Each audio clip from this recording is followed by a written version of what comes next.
এখন যেই গাড়িটি দেখতে পাচ্ছেন এই গাড়িটিতে উঠে আমি পুরো রিসোর্টটাকে ঘুরে দেখব। আগে আমি গাড়িতে উঠে বসলাম এবং গাড়ির ড্রাইভার গাড়িটাকে মুছে পরিষ্কার করে আমাদেরকে বের করে নিয়ে যাচ্ছে, পুরো রিসোর্টটাকে ঘুরিয়ে দেখাবে।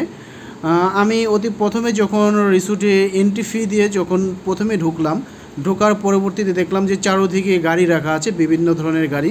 তো আমি এই গাড়িটাকে চুজ করলাম এবং এই গাড়িটা তুলনামূলকভাবে ভাড়া কম, আমাদেরকে পুরো রিসোর্টটাকে ঘুরিয়ে দেখাবে এবং প্রতি 50 টাকা করে তাকে দিতে হবে। তাই আমরা 50 টাকা করে দিয়ে এই গাড়িটিতে উঠলাম এবং এই গাড়িটি এখন আমাদেরকে পুরো রিসোর্ট ঘুরিয়ে দেখাবে এবং আমিও গাড়িটি নিয়ে নিলাম। নিয়ে নেওয়ার কারণ হচ্ছে দেখুন, রিসোর্টে যখন আমরা ঢুকবো তখন কোথায় কী আছে সেটা আমি আসলে নিশ্চিত করে বলতে পারি না, কোথায় যাব সেটাও আমি জানি না। তার জন্য এই গাড়িটি আমরা নিয়েছি। আমাদেরকে রিসোর্টের এক পাশ দিয়ে ঘোরায় দেখাচ্ছে। এই এক কথায় এই ভাইটি আমাদেরকে পুরো রিসোর্টটাকে ঘুরিয়ে দেখাবে। এখন যেই লোকগুলি দেখতে পাচ্ছেন এরা এখনও এই রিসোর্টটিতে কিন্তু এখনও কাজ চলতেছে। তবে রিসোর্টের একটা সিস্টেম হচ্ছে প্রতিনিয়তই কিন্তু কাজ চলে। তো সেরকমভাবে এই রিসোর্টে এখনও পুরোপুরি কাজ শেষ হয় নাই, এখনও কাজ চলতেছে এবং ভবিষ্যতেও কাজ চলবে। এদিকে কিছু রুমের জন্য কাজ চলতেছে। আর এখন যে রুমগুলি দেখতে পাচ্ছেন আপনারা এই রিসোর্টে গিয়ে যদি আপনারা থাকতে চান তো এইসব রুমে আপনারা থাকতে পারবেন। এইসব রুমে সর্বনিম্ন ভাড়া হচ্ছে 5,000 টাকা। এগুলো এসি, যেগুলো নন এসি এগুলোর সামনে বোধহয় আরও আছে। তো এখন যে রুমগুলি দেখতে পাচ্ছেন এই রুমগুলি আসলে খুব ভিআইপি ক্যাটাগরি রুম।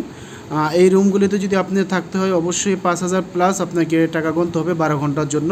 আপনি আজকে 12টা বাজে উঠবেন, আগামীকাল 12টা বাজে রুম থেকে বের হয়ে যেতে হবে। এভাবে আপনি রুমগুলি বুকিং দিতে পারবেন। তো আমাদের রিসোর্টের প্রায় এক পাশ ঘুরিয়ে দেখানো হয়ে গেছে।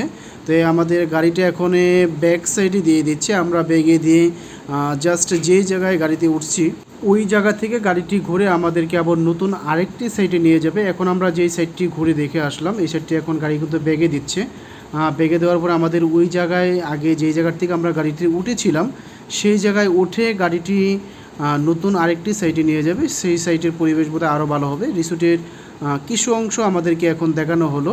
তো এখন আমরা চলে যাচ্ছি সেই আগের জায়গায় যাওয়ার পরে দেখুন যে আশেপাশে যে দৃশ্যগুলি, আমরা কিন্তু এই রোডটি ধরে আমরা গিয়েছিলাম এবং আমরা এই রোডটি ধরে আমরা আগের জায়গায় চলে যাচ্ছি। আর সবচেয়ে রিসোর্টে যখন আমরা ঢোকার সাথে সাথে হচ্ছে রিসোর্টের সামনের দিকে বিশাল বড় এক পুকুরটি দেখতে খুব অসাধারণ লাগতেছে। দেখুন এই বাম পাশে কিন্তু কিছু হাউস আছে, বাসা আছে, এগুলাতে আপনারা থাকতে পারবেন। এখন দেখুন যে রিসোর্টটা হচ্ছে খুব চমৎকার, কারণ রিসোর্টে আমরা যখন ঢুকবো তখনই হচ্ছে আমাদের সামনে এই পুকুরটি পড়ে এবং এই পুকুরটি চারপাশে খুব সৌন্দর্য ঘেরা এবং দুইটা ব্রিজও আছে। পুকুরটির চারপাশ দিকে দুইটা ব্রিজ আছে। এখন আমরা পুকুরটি শেষ করে রিসোর্টের মূল যে প্রান্তগুলি আছে সেই জায়গায় আমরা ঢুকে গেছি। এদিকে কিছু মসজিদ আছে, থাকার রুম আছে। এদিকে আরেকটি মাঠ দেখতে পাচ্ছেন, ওদিকে হচ্ছে রেস্টুরেন্ট আছে এদিকে।